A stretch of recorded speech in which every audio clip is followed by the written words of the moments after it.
मित्रों, मैं आपका मित्र आचार्य अनुज आज आपके सामने कुंडली में बनने वाले गज केसरी योग के बारे में आपकी हेल्प करूंगा।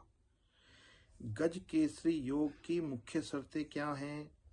अगर कुंडली में प्रथम 4th हाउस, 7th हाउस या 10th हाउस में गुरु के साथ चंद्र बैठे हुए हैं तो कुंडली में गज केसरी योग बनता है। उदाहरण के लिए, अगर कुंडली में चंद्र 5वें भाव में बैठा है तो चंद्र से गुरु 5वें, 8वें, 11वें या दूसरे भाव में अगर गुरु भी बैठे हुए हैं तो कुंडली में गज केसरी योग बनता है। मैंने बताया आपको, अगर चंद्र आपके 5वें घर में बैठा हुआ है, 5वें भाव में बैठा हुआ है, तो यहाँ से गुरु 5वें, 8वें, 11वें और 12वें भाव में होगा तो गज केसरी योग बनेगा। और यदि गुरु आपकी कुंडली में केंद्र में 1st हाउस में है तो वहां से चंद्र पहले, चौथे, 7वें और 10वें अगर होगा तो ये योग बनेगा। किस भाव में सबसे ज्यादा प्रभावशाली होता है? चंद्र से गुरु का किस भाव में ज्यादा प्रबल है? पहले भाव में। अगर 1st हाउस में गुरु के साथ चंद्र बैठा हुआ है तो वो करता क्या है? सम्मान, व्यक्तित्व और प्रसिद्धि, ये चीज दिलाता है। 4th हाउस में अगर बैठा हुआ है तो सुख, संपत्ति, माता, वाहन, ये सब चीज देता है। अगर 2nd हाउस में गुरु के साथ चंद्र बैठा हुआ है तो, अगर 7th भाव में बैठा हुआ है गुरु के साथ चंद्र तो विवाह, पब्लिक सपोर्ट देगा।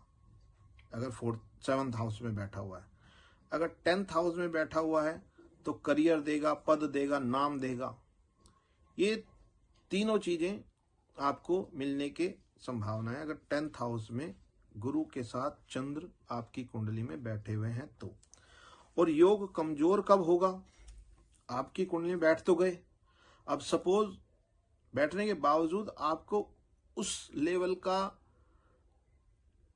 फल नहीं मिल रहा है तो हो सकता है कि योग कमजोर हो। कमजोर कब होगा? गुरु या चंद्र नीच के होंगे, अस्त होंगे या पीड़ित होंगे।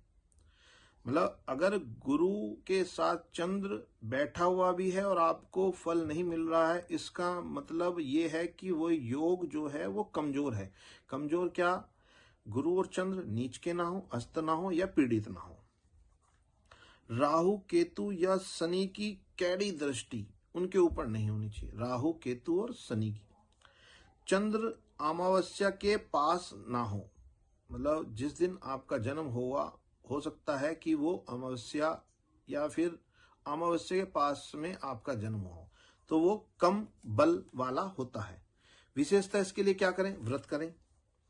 गजकेसरी योग के लिए अगर आपको कुंडली में है और वो कमजोर है तो उसके लिए आप उपाय कर सकते हैं।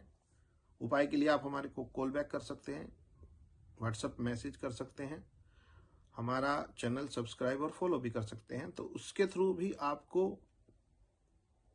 कमजोर योग को कैसे प्रबल किया जाए उसकी एडवाइस की जाएगी। अब विशेष बात क्या है गज केसरी योग में? गज केसरी योग केंद्र, त्रिकोण या 10th भाव में हो। बहुत बड़ा राजयोग माना जाता है वैसे ये, अगर गज केसरी योग त्रिकोण या 10th भाव में है। नवमांश मतलब D9 में सपोर्ट हो तो कई गुना फल इसका बढ़ जाता है। अगर D9 में ये सपोर्ट हो रहा है। अब आते हैं कुंडली में किस भाव में इतना शक्तिशाली ये राजयोग नहीं होता। उसके लिए अगर आपकी कुंडली में गज केसरी योग बन रहा है, उसका प्रभाव आपके जीवन में देखने को नहीं मिल रहा है, तो उसके लिए आप हमारे नीचे दिए हुए नंबर पे कॉल कर सकते हैं, व्हाट्सएप कर सकते हैं और एडवाइस भी ले सकते हैं। तो आज के लिए इतना ही। अगली वीडियो में मिलते हैं एक अच्छे योग के साथ। धन्यवाद।